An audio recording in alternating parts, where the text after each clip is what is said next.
What is an inpatient rehab?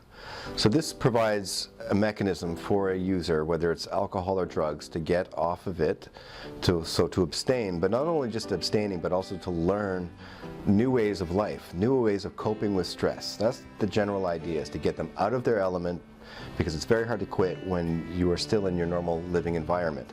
So getting the user out of that environment into a rehab with closed doors, not necessarily a lockdown, but to be with like-minded individuals and out of their normal routine, it puts a kind of a bump in the road for them and allows them to kind of re-gauge where they are, have the big questions of why it is that they're using. So this is where rehab can be very useful, simply by removing them from their environment. It also puts them into a culture of people who are like-minded, a community of people, really, of like-minded people who are all battling the same thing at the same time. And addiction is the illness of isolation and segregation, whereas recovery, the opposite, is about connection.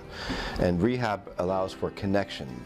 A good, healthy lifestyle is to have that. It's important to have connection with others. So this is something that I've learned personally in my own recovery. So rehab provided the opportunity not only for me to get out of my normal element, but to be with other people. And that's where the healing starts, at the very least. So that's the simplest part. The other parts about a rehab is that now comes the educational part. So teaching the users about proper coping mechanisms in life. So I just mentioned about community. There's also recreation, balancing things in life. In rehab, there's an education side of things, but there's also recreation, time for fun, games, exercise, sports, music, whatever it is. So that's also important, and that hopefully will give them a life-long lesson about balancing in life. To be happy in life, we not only need to have communication and connection with others, but to have balance with recreation. The other one is the educational component of a rehab. So this is where we try to rewire the thinking of people. So and I've been through this myself, and it takes time. This is why rehabs 21 days or a month generally are not that great as compared to a 3-month rehab, because it takes time to undo the behaviors I learned during my addiction. And so the educational component of that can include things like mindfulness, so being aware, learning to be aware of my own thoughts and thinking, to listen better and use my hearing, listen better. That's something that I found that was very weak. I think I've probably started off that way in life, but I've noticed the same behavior amongst other young people, is that listening skills need to improve. Learning how to cope with stress, to recognize when we're feeling stress and to realize that we can't replace that with the crutch, which is what I became accustomed to, and that was using my drug of choice as a way of self-medication to sort of avoid the hard feelings of the stress that I was going through in my life. That's the most important part, I think, in rehab, is to unlearn the maladaptive behaviors, like the poor management, poor coping with stress, and to replace them with more functional ways, looking at my stress, breaking it down, like what can I control, what can I not control, and not worry so much about the things I can't control. Let it go, dismiss it. Of the things I can control, write them down, to put them in a list, prioritize them. And then, as I said, to recognize when I'm feeling the stress, and so at least I know what I'm going through, and to voice that to others. Being connected, this is the importance of it, is to explore what I'm feeling and express it. Now, I know with young men, we think that what is tough is to not show emotion, but it's actually tougher to share what you're feeling. And that was a big lesson for me in my rehab.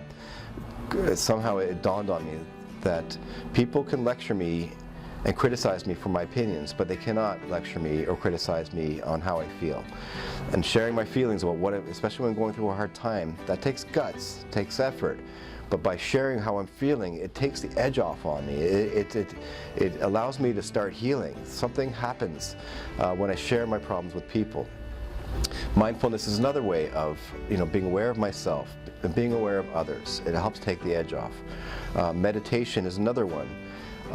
Regardless of whether it works or not, all I know is that sometimes when I'm under high stress, if I just remove myself from that situation, for example, driving in traffic and everyone around me is driving like an animal, you know, I try to withdraw myself from that and just realize people are going to behave, just a fact of life, and to just kind of calm down and relax and just remove myself and deep breathing. That's a form of meditation. Of course, there's a lot more complicated ways to meditate, but that's the general idea, is to remove ourselves from a situation and breathe. And then prayer.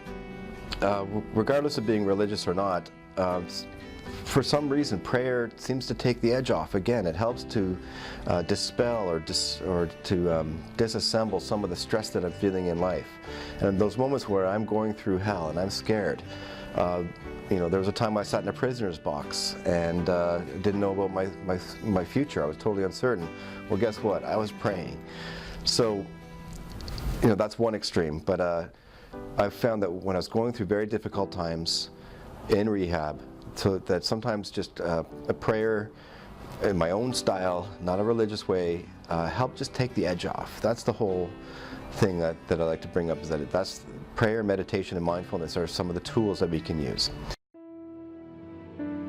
If you or a loved one are looking for help with substance abuse, call our 24/7 helpline at 1-800-615-1067.